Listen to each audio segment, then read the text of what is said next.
Hey everyone, welcome back. I'm Michael and we're going to be getting right back into some more Reddit stories. If you enjoy the video, make sure to leave a like and subscribe. Now, without further ado, let's begin. This story was posted by a user named It's Everly Bear in the Raised by Narcissists subreddit. The post is titled, "My motherly aunt wants me to give up my unborn baby girl to my infertile cousin. I am currently 8 months pregnant with a baby girl and my aunt and cousin have been giving me trouble since I announced the news. My partner and I already adore our girl and have no plans to give her up, but my aunt wants me to give my child to my cousin who has been suffering from infertility for the past 5 years. For more context, my aunt has raised my sister and me as a motherly figure after our mother passed away when we were very young. We have been quite close with our aunt and cousin throughout our lives and have been trying to support my cousin through her struggles with infertility. My aunt is also very religious, being a Mormon who regularly attends church and has a very rigid, close-minded view on morality, values, and living a good life. She believes that a child deserves a strong, foundational religious upbringing with a strong, providing father and a loving, attentive mother. Since my partner is not Christian and because we both have full-time jobs and careers, she believes that my child will grow up confused and misguided in our household due to our religious differences, lacking a proper sense of identity and adequate care. She says she fears that our child's well-being will not be put first in such an environment and that our kid could likely go down a dark, immoral path. According to her, my cousin, who works part-time from home, and her husband are far better able to provide my child with a loving home with good values and religion. I have both my aunt and cousin blocked on most forms of communication, and I have moved to a new home where they do not know the address. My partner and I also got married in a private ceremony, so they won't have control over my medical decisions. Out of the two, my aunt has been more aggressive towards me and even showed up at my old apartment one day to scream and argue with me about the situation. She, in a fake nice tone, tried to get me to go with her to a cafe near the church to speak about the baby, even when I told her there is nothing to be discussed and that I'm keeping the baby. I spoke with the apartment manager and had to hide until she left after half an hour. My aunt also has her church friends targeting me. They sometimes send me hostile text messages and voicemails. My cousin has been on the quieter side towards me and has been struggling with depression and trauma from her latest pregnancy last year, ending in a stillbirth of her baby girl after preterm labor at 30 weeks. She has been regularly posting on social media and has joined motherhood-related groups. I've heard through gossip that she is trying to get a baby through those groups and has been banned from a considerable number of them to her dismay. She had been harassing young moms and widows for their babies.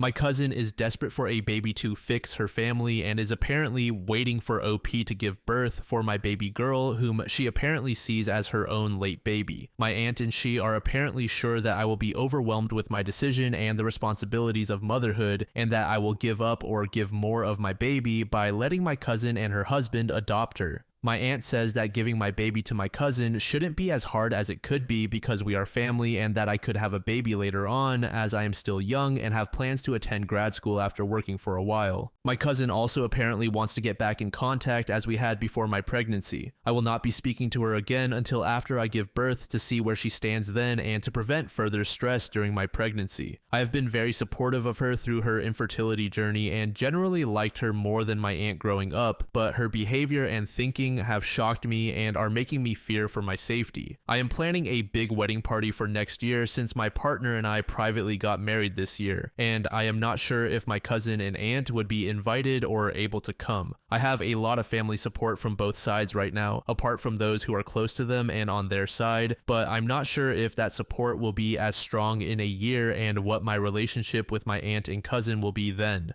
I have skipped some family events that I know they will be at, but I don't want to miss out on those family gatherings and fun forever. I'm not sure how the future will look with my aunt and cousin after my baby and the issues that arise from that. Any support would be appreciated. User Bad at Bougie said, "Please start a paper trail and report any harassment from them to police. This isn't some minor family issue. This is way out of line and could get worse if they're allowed anywhere near you and your baby. I say this as someone who has lost a pregnancy. The way you've described how your cousin views your baby is unhinged. There is no wrong way to grieve, but this is not grief. This is a pair of people who are not mentally well." To this user, Mad Maid said this, and I'd like to add, it's not normal to find any allies for this plan. Even religious fundamentalists don't support taking away a child from their parents for no other reason than having a job and different beliefs.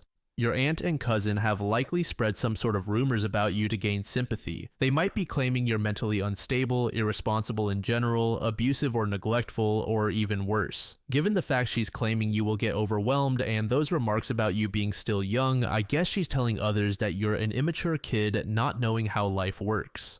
Edit to add, so get hold of some flying monkeys and figure out what she's saying about you. User Successful Bit said, this is not an issue to take lightly. This is a threat to your family's well-being. They sound extremely desperate, and desperate people do desperate things, dangerous things, like kidnapping people's children. I'm not trying to scare you, but your concern over wanting to attend family events and being curious whether you'll be able to invite them to your wedding party should be the last thing on your mind. These people sound extremely dangerous, and given the opportunity, they will take your daughter whether you agree or not. You need to keep a paper trail and report them to protect your daughter, yourself, and your family. I have had 2 early miscarriages, a loss at 21 weeks, and another at 16 weeks. I have a son now and a baby on the way. I'd never in a billion years act as either your aunt or cousin has, and I'm familiar with that level of grief. They are not only going after your daughter, but other people's as well. Does that really sound sane to you? They are completely unhinged. Stop treating them like family. They are now dangerous people whom you should feel you absolutely don't recognize anymore. Please protect yourselves. Update. This will be a small update. We got in contact with the local church leader and talked to him about the situation with my aunt and cousin, who are both active members. We talked to him for a while. He initially dismissed my concerns as a personal conflict between family and tried to refer us to counseling services. We explained to him that my cousin is dealing with trauma from her baby's death and that she is having false hopes about adopting my baby, which would be raised in a good home. We also told him that my aunt is feeding into those hopes and has been harassing me on her behalf, causing disturbance and a lot of stress. He told me he understood my side and that he knew what my cousin has been going through with her inability to have children. He said he would contact my aunt and cousin to see what they have to say about the situation.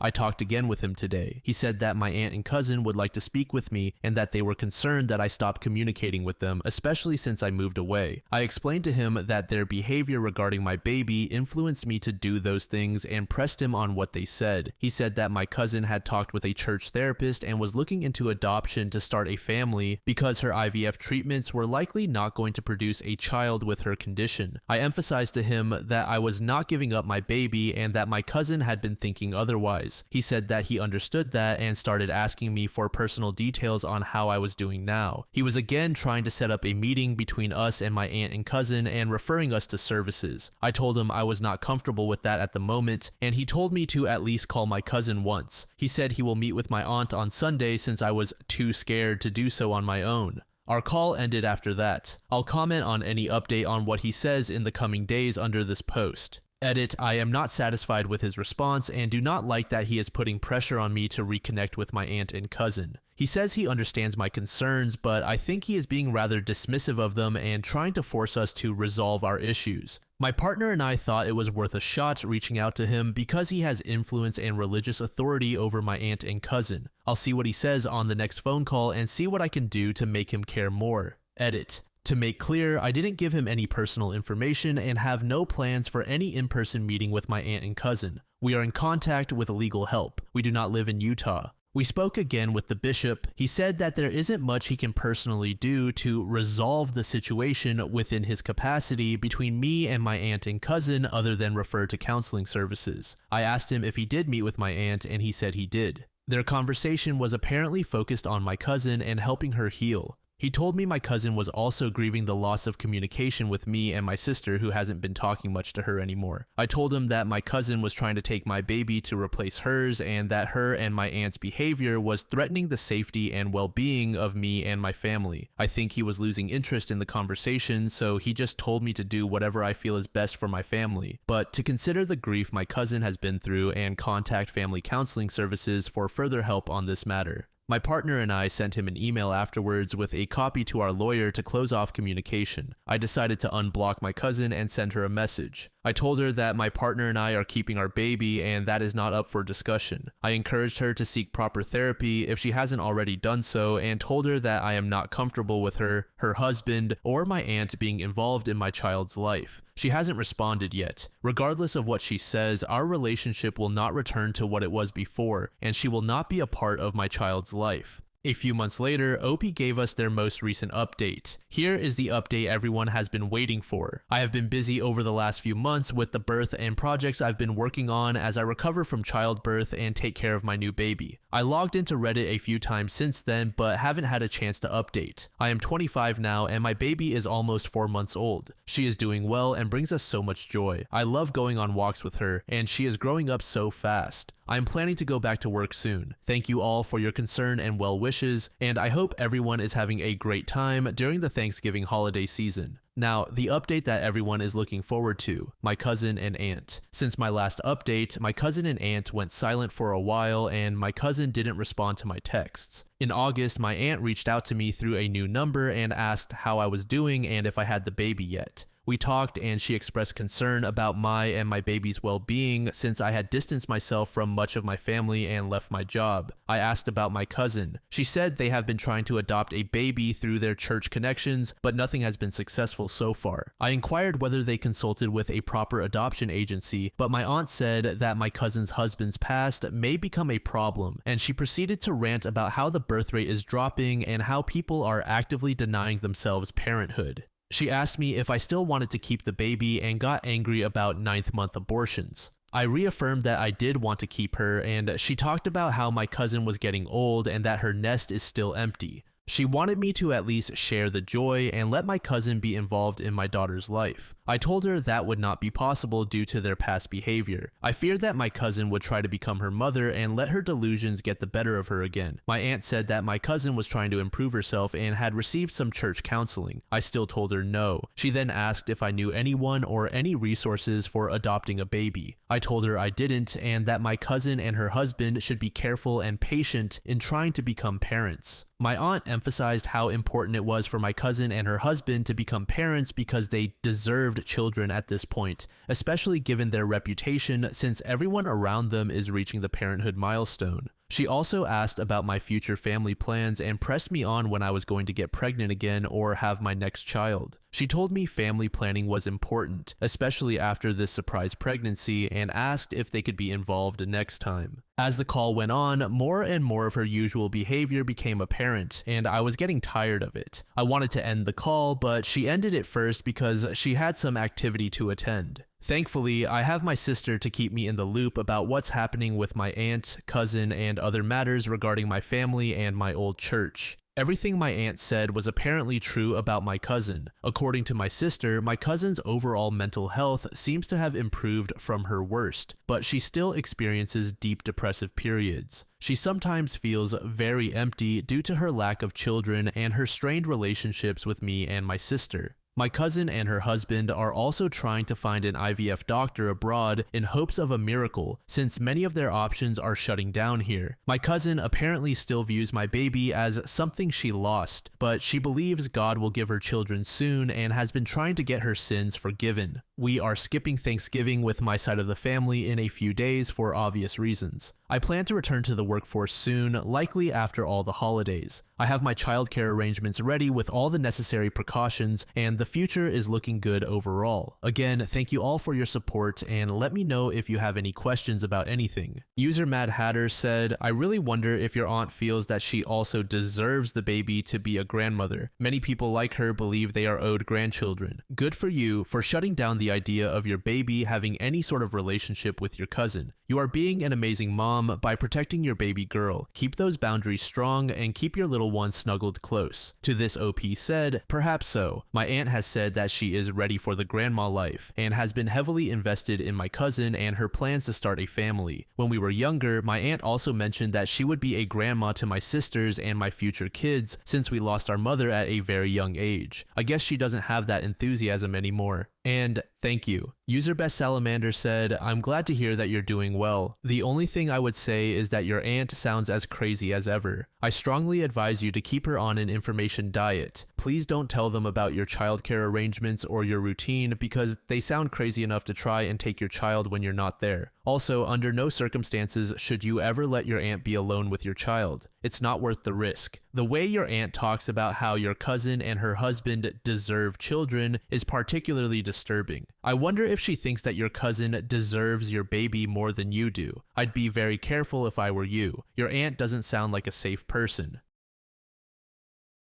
This next story was made in the relationship advice subreddit by a throwaway account. The post is titled, "My dad won't spend Christmas with BIL, my mom is blaming my wife." This is a throwaway account as I have work colleagues on my main account that I don't want to know about my family drama, and spelling will be rubbish as I'm fuming right now. So, for the backstory, I am married to the love of my life, Kay. We met when we were 17, she was out and proud while I was still in the closet, so we didn't start dating until I came out at 21. We got married in 2019 and have an adopted 4-year-old son, Jack, which becomes relevant in a minute. My sister Sarah has a long-term boyfriend, Steve, whom the family cannot stand. They've been together for 8 years and the whole family has hated him from the first time we met him. He is rude, obnoxious, arrogant, and an all-around crappy human being. He likes to claim that he is just being honest, but if someone is honest back to him, he flips out and sulks like a toddler. In fact, my toddler is better behaved than him. He isn't abusive to Sarah and doesn't direct these comments towards her. He's actually a good partner to her and treats her well, which is his one redeeming quality. My dad and Kay hate him the most and will do anything to avoid him at family gatherings. Kay usually just ignores him and brushes off anything he says to her as she doesn't like conflict.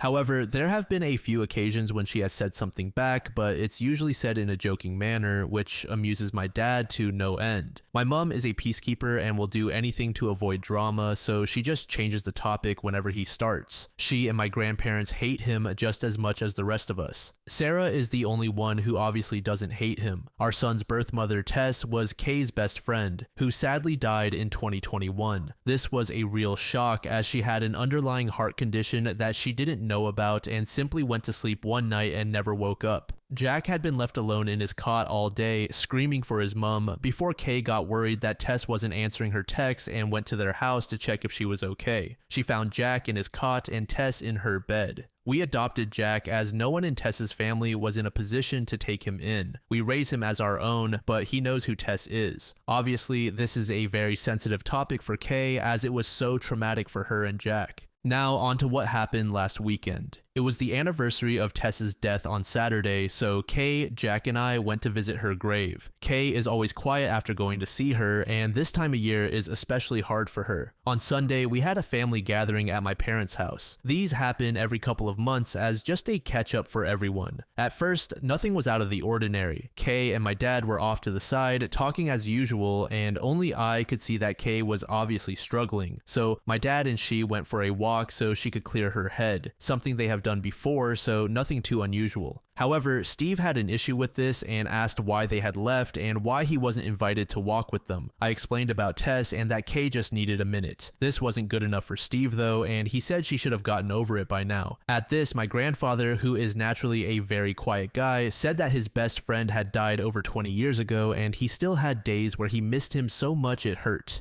You don't just get over something like that. Steve shut up at that. Kay and my dad returned and she was in a much better mood. We all sat down at the table for our late lunch and started chatting. Everything was fine at first until Steve tried to butt into Kay's conversation with my granddad. When it was obvious that they weren't going to include him, he very loudly stated, "This is bullshit. She's getting all the attention from everyone because her friend died 3 years ago. Get over it. For God's sake, we're all sick of hearing about it." The whole table went silent and I took one look at Kay and knew she was about to go off on Steve. However, it didn't happen the way I thought it would. Rather than exploding at him, she looked at him very calmly and said that she and my granddad weren't talking about Tess. They were making plans to take him to the Christmas markets. But if he wanted to be a jerk, then no problem. She then went on to tell him that everyone in the family hates him because he's a toxic, narcissistic twat. She said that whenever he can't come to a family gathering, the whole family is much happier. She pointed out that there is a reason he has no friends and that his own family can't stand to be around him. That reason is that he's rotten from the inside out. And while Tess may have only been on this planet for 32 years, she made a bigger impact on people than he would if he lived until he was 150. She added that her funeral was packed with people because she was so loved, whereas he'd be lucky if anyone other than Sarah showed up at his. After that, she got up and went to the back garden, and I followed her. A few minutes later, my dad came out and said that he'd told Sarah and Steve to leave. We went back inside, and Kay apologized to everyone, saying she should have just kept her mouth shut. Everyone except my mom told her that what she had done was right, and that it was about time someone told him off.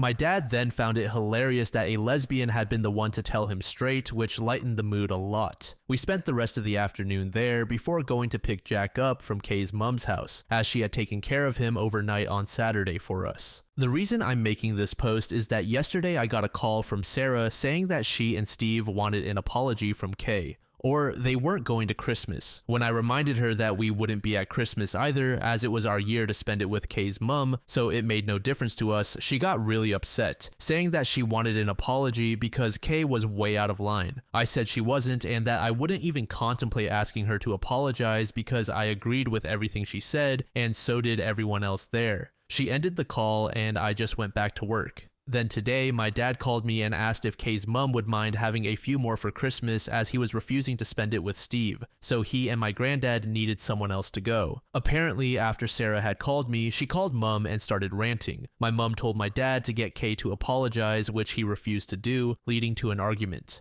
My dad has now decided that he's done with Steve, even if that affects his relationship with Sarah. He's not having it anymore. My mom wants Sarah there, but she won't go without Steve, so my dad is going somewhere else, and my granddad agreed with him. I texted Kay's mom, and she said they were welcome, so now my mom is furious and saying that my dad and Kay are ripping the family apart. So basically, this has turned into a shit show. Kay has said she will apologize if I want her to, just to keep the peace, but I've told her no way. Everything she said was true. I just don't know where to go from here. And the people in my life all hate Steve so much that Kay could have physically attacked him and they would all still think she is in the right. That's why I'm asking internet strangers who might have dealt with difficult family members, what can we do to get into a place where we can be around each other amicably? I'm struggling to see a way right now. Wow, I didn't realize how long this got until I went to post it. Sorry about that. User What's My Password said, for things to be peaceful, both parties need to want it. Kay did nothing wrong. I wouldn't ever spend another moment with Steve. I would let Sarah know that I love her and will see her anytime, anywhere, but I'll never see Steve again. If you have one guest who basically wants to ruin the holiday table, there is no path forward with them. To this OP said, if it were just Sarah who is upset, then I wouldn't care, but it's my mom. She tries so hard to keep the whole family together and she is devastated by what's going on. If it weren't for her, then Sarah could take a running jump for all I care right now. User MC Susie said, I am so sorry that you have a Steve in your life. Yes, I have dealt with a family situation where one family member, my mother-in-law in my case, insisted on including someone who treated everyone horribly. In this instance, the bad behavior came from her own child rather than a romantic partner. Your mother is the key to this issue, and I urge you to stand firm. As reasonable people, both you and Kay will have the impulse to acquiesce because your mother is going to be very upset that everyone is not together. Your mother will not try to tell Sarah or Steve that they must apologize or stay away from the family celebration because they are the unreasonable, problematic people. Instead, she will appeal to you, your wife, and your father because you are kind, gentle, and moral. Please stand up for yourself because if you waver, this can go very wrong. Under this OP said, take the high road and rise above it have been two of my mom's favorite sayings over the years. I just feel like enough is enough. He crossed a line this time that he can't come back from. I especially don't want my son around him when he's saying things like that about Tess. 2 weeks later, OP provided us with an update. Hi, I know how much this community loves an update, so I thought I would give you one as things seem to be sorting themselves out, kind of. After I wrote my last post, a few things happened in the next couple of hours. The first thing was that I spoke to my grandparents on my mom's side. They were there when this all happened, but they're like my mom and just constantly try to keep the peace. That's where she gets it from. They were supposed to be spending Christmas with my mom this year, but changed their minds and decided to spend it with my uncle instead. They have decided not to be around Steve either as he causes too much drama. drama. They asked if they could come and see us and Jack on the 23rd before they head off to my uncle's, which I happily agreed to. This really surprised me and outright shocked my mom, as like I said, they are the biggest take the high road type of people I've ever met, but even they had had enough. The next thing that happened was my dad called to let me know that Steve and Sarah had now decided that they want Kay to make a public apology in front of the whole family and admit she was lying and that the family loves Steve. He was laughing as he told me this and called them delusional, so any small chance of a superficial apology went out the window. The third thing that happened was Jack getting home from after school club with a recorder that I am sorely tempted to shove up the teacher's backside. So all in all, it wasn't a great day. Through talking to people on here, I also realized that Steve has been trying to push Kay and me out of the family. He has been organizing trips that he knows we wouldn't be able to go on. We wouldn't have gone anyway, as a weekend away with him sounds worse than a paper cut to the eyeball. He is also constantly trying to get my dad away from Kay whenever we are all together. I think this is because he is jealous of Kay and dad's relationship, as they're very close and go on trips to classic car shows several times a year together, usually with my granddad as well. Anyway, things went quiet for a few days until the weekend. Our town has a big Christmas fair that runs from November through December, and we always go to it with mom, dad, granddad, and Kay's mom. We decided to cheer my mom up a bit by going on Sunday and then out for dinner afterward. My mom was told that if Sarah or Steve showed up, then we would all leave, and she promised they wouldn't be there. Things were a bit awkward at first, but settled down after a while. At one point, Jack got my mom and dad to take him on the giant snow slide, and as my mom walked back over to us, she had tears in her eyes. I pulled her aside to see what was going on, and she said that while waiting in line, Jack had said he was happy Uncle Steve wasn't there. When my mom asked why, he said that Uncle Steve was a bad man. My mom tried to say that he wasn't, but in typical stubborn 4-year-old fashion, he argued back and said he learned in school that people who say mean things all the time are bad people. Since Uncle Steve said mean things all the time, he was a bad man and that he didn't like him. There had been a case of bullying in his class a few weeks ago, and the teacher had done a lesson on how wrong bullying is, so I think that's where this came from. This finally broke through to my mom. If even a 4-year-old can see what a horrible prick the man is, then she has to as well. She said that she felt stuck because she hated Steve and agreed with everything that Kay had said, but she loves Sarah and doesn't want to isolate her. I told her I would always be there for her, but I wasn't putting myself, Jack, or Kay through being around Steve again.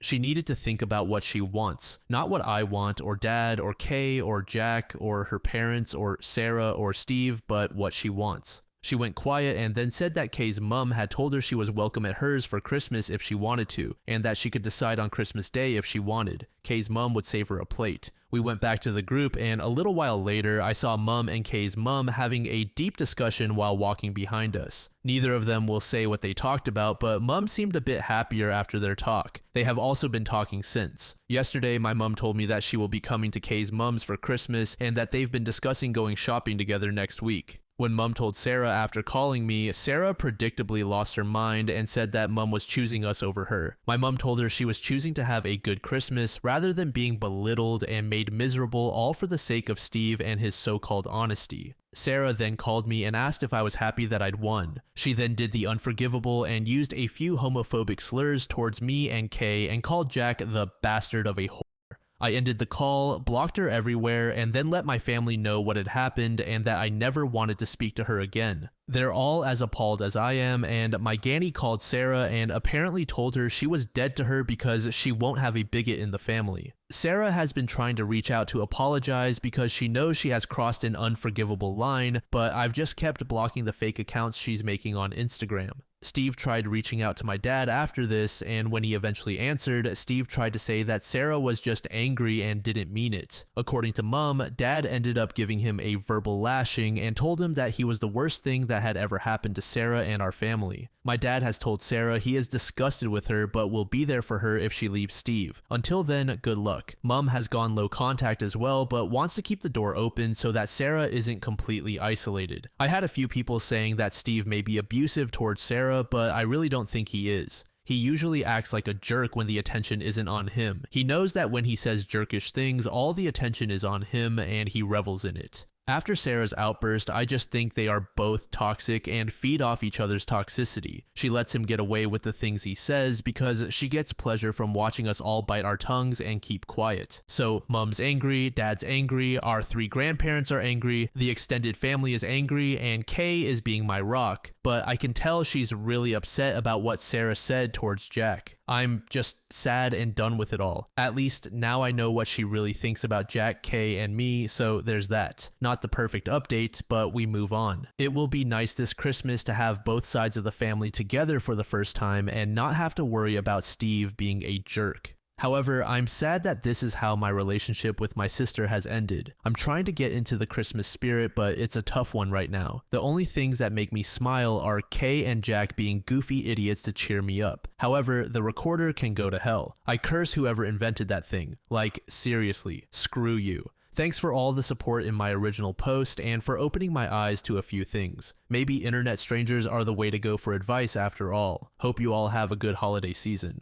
User Cassowary said, Sarah wasn't a good person because she let Steve terrorize every gathering without intervening. She was okay with how he treated your family. Did she ever apologize for his behavior? Steve and Sarah are 2 terrible people. She just let Steve do the dirty work for her until there were consequences and she couldn't hide behind him anymore. I'm glad your family is rallying around you. It's also funny that Steve and Sarah threatened not to come without an apology. User Beautiful Elephant said, honestly, Kay sounds like the hero who saved Christmas. Steve was hurting the whole family, and nothing was being done about it until Kay spoke up. Now Sarah has to live with the consequences of her actions and inactions. Let the 2 miserable people be miserable together rather than make everyone else miserable as well. It's unfortunate, but it is Sarah's choice. She is an adult with agency and is capable of making her own bed. Now she can lie in it.